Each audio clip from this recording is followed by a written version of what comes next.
اعوذ باللہ من الشیطان الرجیم بسم اللہ الرحمن الرحیم۔ سورہ نساء کے بارے میں نے شروع ہی میں آپ سے یہ عرض کر دیا تھا کہ اس میں سب سے زیادہ خطاب کا رخ جو ہے وہ منافقین کی طرف ہے، اگرچہ کہیں خطاب براہ راست یا ایھا الذین نافقوا کے الفاظ میں نہیں، یا ایھا الذین آمنوا، اس لیے کہ وہ بھی ایمان کے دعوے دار تھے، ایمان کے مدعی تھے، قانونی طور پر وہ بھی مسلمان تھے، مومن تھے۔ تو یہ طویل ترین مضمون جو ہے اب کنکلوڈ ہو رہا ہے ان آیات مبارکہ میں۔ ان المنافقین یخادعون اللہ، یقیناً منافق کوشش کر رہے ہیں اللہ کو دھوکہ دینے کی۔ یہ سورہ بقرہ کے دوسرے رکوع میں بھی آیت آئی تھی، میں نے عرض کیا تھا کہ مخادعہ باب مفاعلہ میں کسی شے کی کوشش ہوتی ہے، اس لیے کہ سامنے مقابلہ ہوتا ہے اور پتہ نہیں ہوتا کون جیتے گا کون ہارے گا، لیکن یہاں اللہ کی طرف سے وَهُوَ خَادِعُهُمْ، اور یہ خادع جو ہے یہ ثلاثی مجرد سے اس میں فاعل ہے، اور یہ آتا ہے نہایت زوردار تاکید کے لیے، اللہ ان کو دھوکہ دے کر رہے گا، یعنی یہ کہ اللہ نے ان کو جو ڈھیل دی ہوئی ہے وہ سمجھ رہے کہ ہم کامیاب ہو رہے ہیں، ہمارے اوپر ابھی تک کوئی آنچ نہیں آئی، کوئی پکڑ نہیں ہوئی، کوئی گرفت نہیں ہوئی، ہم دونوں طرف سے بچے ہوئے ہیں۔ اس حوالے سے وہ اپنی اس ڈھیل کی وجہ سے بڑھتے چلے جا رہے ہیں، بڑھتے چلے جا رہے ہیں، بڑھتے چلے جا رہے ہیں، اور یہی در حقیقت اللہ کی طرف سے گویا کہ ان کو دھوکہ ہے جو دیا جا رہا ہے کہ وہ سمجھ رہے ہیں کہ ہم کامیاب ہیں۔ وَإِذَا قَامُوا إِلَى الصَّلَاةِ قَامُوا كُسَالَىٰ، اور جب وہ کھڑے ہوتے ہیں نماز کے لیے، یہ نماز کی طرف، تو کھڑے ہوتے ہیں بڑے کسل مندی کے ساتھ۔ یہاں ذرا نوٹ کر لیجئے کہ قامہ جو ہے، قامہ یقوم، یہ آتا ہے کھڑے ہونے کے لیے، قائم اس سے اس میں فاعل ہے،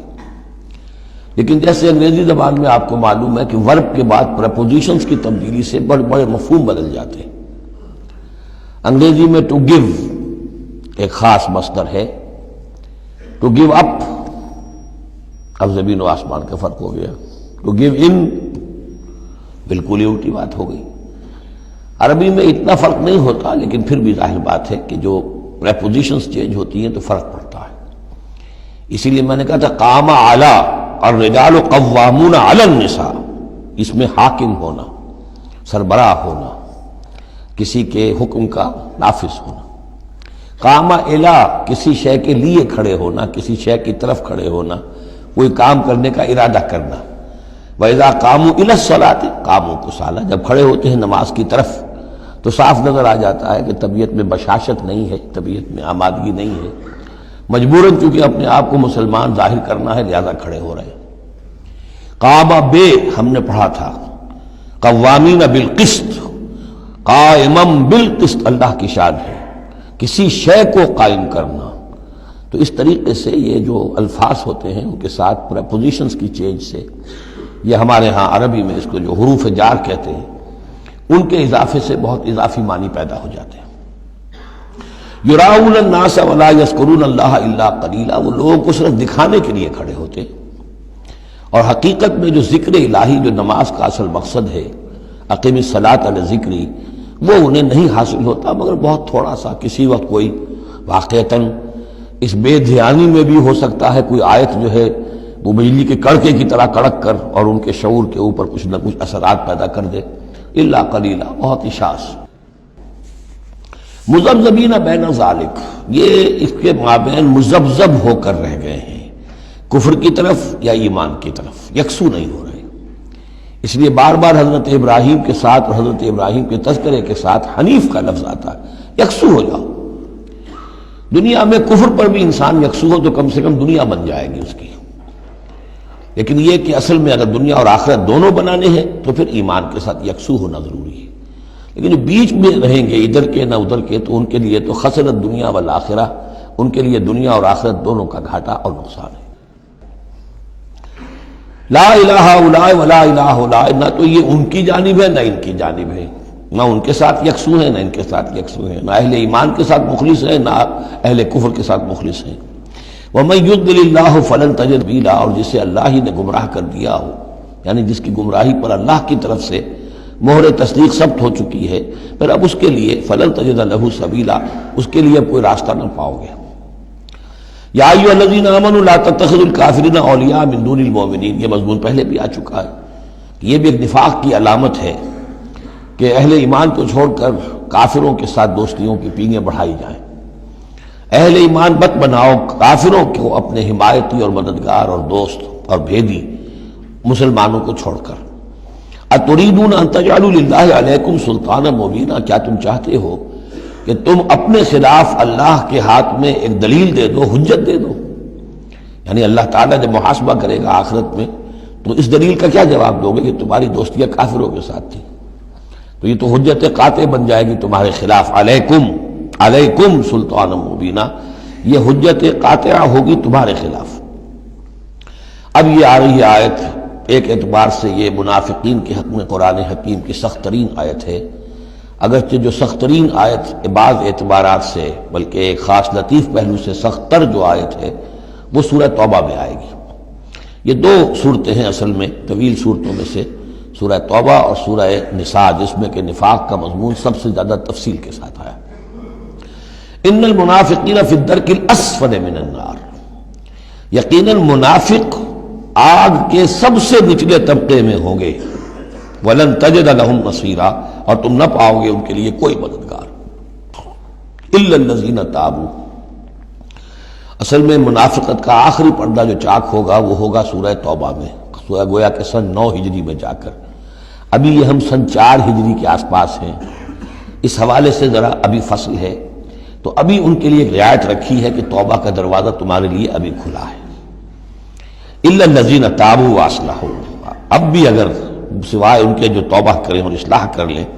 وَاعْتَصَمُوا بِاللَّهِ، اور اللہ سے چمٹ جائیں، یکسو ہو جائیں، ایک ہی طرف کے ہو جائیں، کونوا ربانیین، اللہ والے بن جائیں، شیطان سے پینگے نہ بڑھائیں، شیطان کے ایجنٹوں سے اپنی دوستیاں نہ کریں، یکسو ہو جائیں اور اپنے آپ کو اس کے ساتھ وابستہ کر دیں ہر چہ باد آباد۔ اب یہ کشتی جو ہے ایمان کی اور اسلام کی،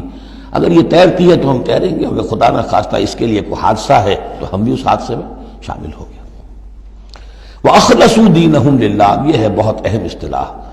کہ وَإِن تَابُوا إِلَّا الَّذِينَ تَابُوا وَأَصْلَحُوا وَاعْتَصَمُوا بِاللَّهِ وَأَخْلَصُوا دِينَهُمْ لِلَّهِ،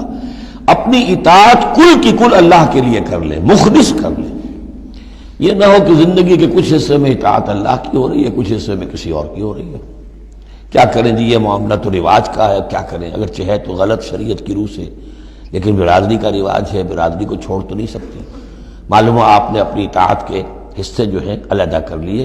یہ حصہ جو ہے برادری کی اطاعت میں جائے گا، یہ حصہ اللہ کی اطاعت میں جائے گا۔ اطاعت جب تک کل کی کل اللہ کی نہ ہو،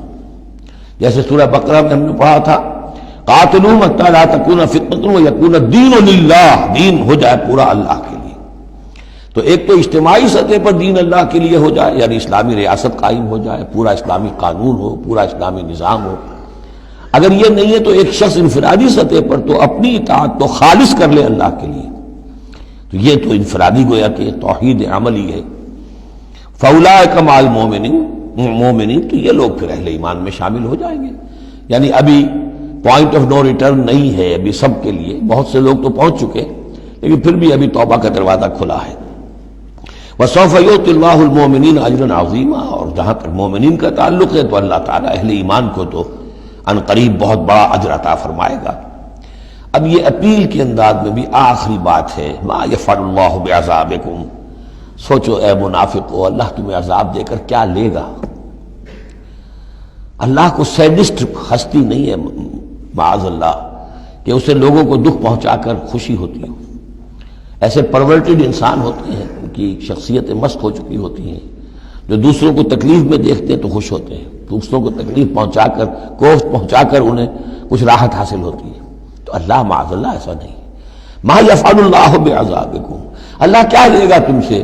تمہیں عذاب دے کر، ان شکرتم وآمنتم، اگر تم شکر کی روش اختیار کرو، ایمان کی روش اختیار کرو۔ وکان اللہ شاکرا علیما، اللہ تو بہت ہی قدردانی فرمانے والا ہے،